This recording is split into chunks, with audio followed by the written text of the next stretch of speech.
Hot take, China is going to be the next big travel destination, so get in while it's still relatively underexplored.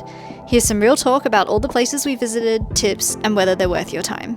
Hello, we are in Shenzhen. We're currently in the cultural park, which, as you can see, resembles Dongmen Plaza and is such a beautiful center of exhibition and art. We're going to spend the next 3 days in Shenzhen, so come along and we'll share what we find and see in the city. This is the infamous Meituan drone delivery service. You can order a bunch of different options with the food delivery box. Got the full box over here as well that they collect. Begin your exploration at Shenzhen Bay Culture Park. The park opens at 10 AM, so beware if you're an Australian and used to our early hours. Spanning over 50,000 square meters, the park boasted a bunch of public art and offers a range of exhibitions, covering everything from film to furniture design. Be prepared to pay for the exhibitions and leave enough time. We didn't have a chance to explore inside, but I did have enough time to pick up a charming blind box souvenir in the gift shop on famous Western art. Since 1989, Dafen Oil Painting Village has been famous for producing replicas of famous artworks.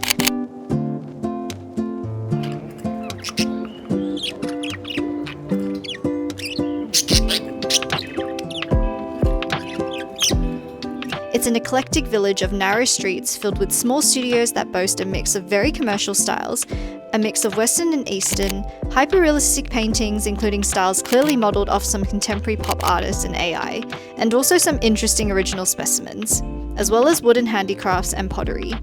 You can order original commission artwork, but I was content to just look around as they were a bit commercial for me. The alleyways are crowded with paintings, all by hand, though we did see some artists painting on a canvas with a printed underpainting or template underneath. If you have extra time, you can try your hand at painting or pottery, but if not, about 2 hours of wandering was enough to see most of the main streets. I picked up some painting supplies and headed to our next destination.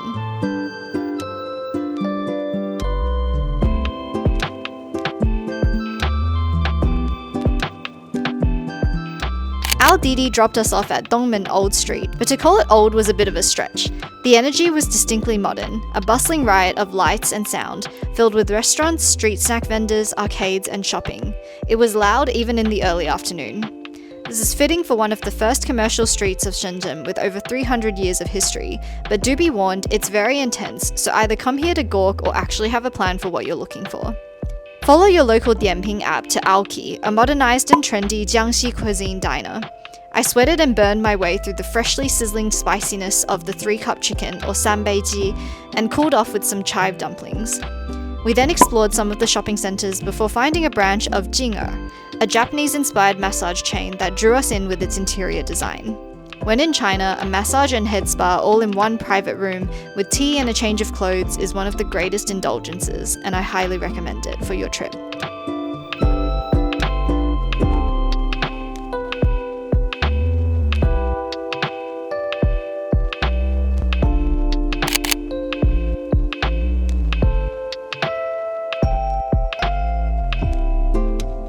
If you're at all into art and design, OCT Loft Creative Culture Park, where OCT stands for Overseas Chinese Town, is a must visit.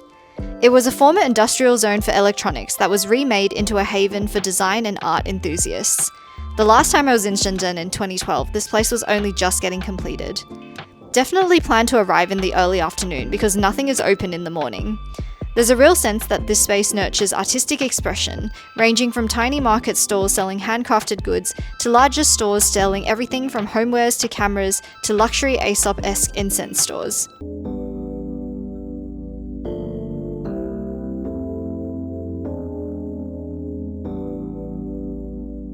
Stop in a ridiculously trendy cafe for a refreshment or a milk tea at their specifically pet-friendly Charji, and check out some of the exhibits.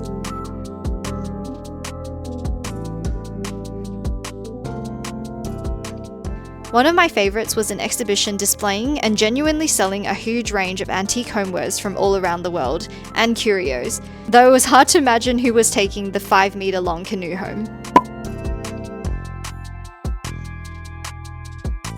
Visit OCT Harbour for an area bustling with restaurants, shopping, chill vibes, and a fountain show on the man-made lake. I didn't take a lot of footage here, but it's a great evening wonder. The DJI flagship store with its 7 floors of cutting-edge technology is also worth a visit. I loved seeing their industrial agricultural drones. If you cross the crazy bustling Shennan road traffic, you'll walk through a park of lanterns to cross through the tunnels to Nantou Ancient Town Park.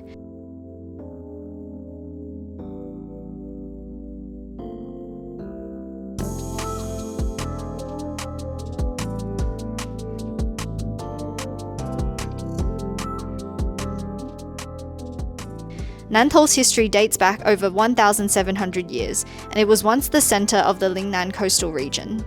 In 2019, it was part of an urban renewal project that preserves the old buildings of the era but has revitalised the area and buildings to now house a variety of boutique clothing, cafes, homeware and souvenir stalls.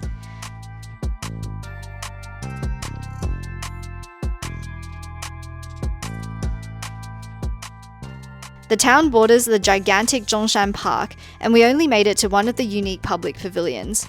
But what I find really distinctive about China is how there are so many third spaces for people to sit, chat, or do morning exercises.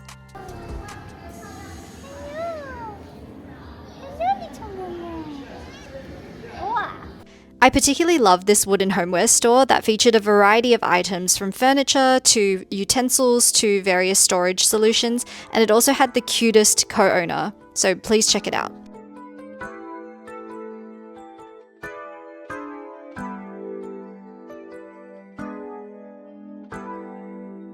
We were feeling peckish, so it was time for hotpot near the East Gate.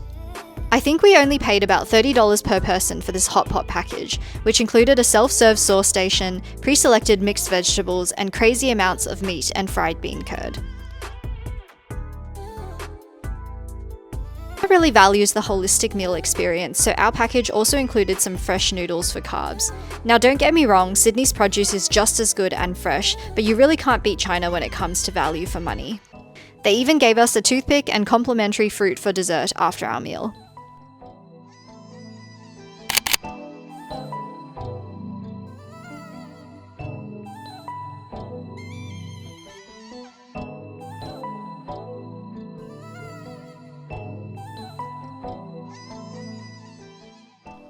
Wrap up your Shenzhen adventure at MixC Shenzhen, where the city's trendiest vibes await.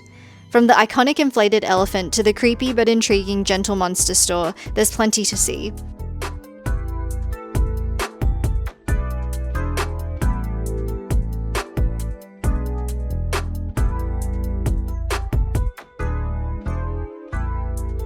I'm not a huge fan of wandering inside glitzy shopping malls, but one store definitely caught my eye.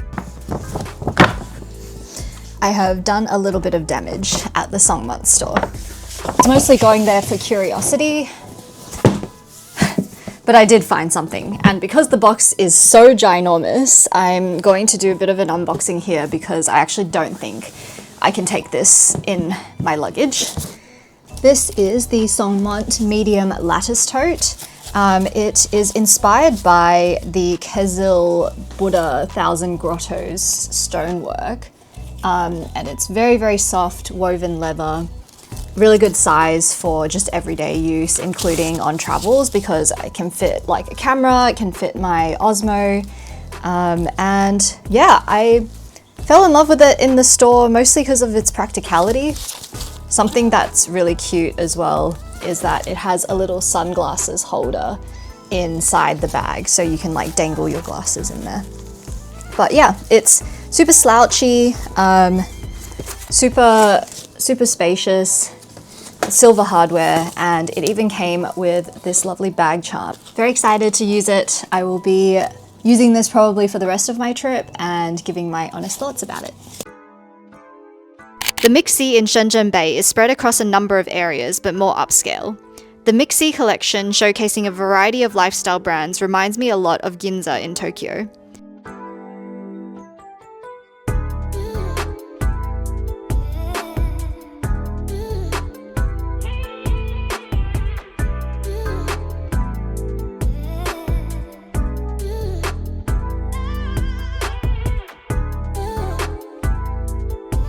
If you've been on TikTok at all, you would know that Two Summer is one of China's most famous domestic perfume brands out in the West and online, and so I had to stop by the store to check it out for myself.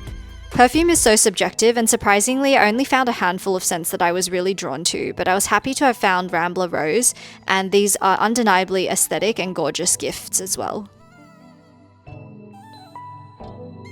And I also really recommend the MixC Kitchen for a special occasion. It has a huge selection of themed and upscale restaurants, ranging from omakase to Sichuan hotpot. We had Ningbo cuisine with a setup I've never seen before. There's a section of the shop where you can literally see the fresh ingredients or dish components on display, and pick up a selection of wooden sticks with the food name on it to order. Shenzhen may not boast the iconic landmarks of Beijing or Shanghai, but it's a well-rounded city where you can find just about anything. We definitely didn't have time to cover it all, so drop your recs in the comments. I hope this inspires you to consider somewhere new for the plot, and happy travels.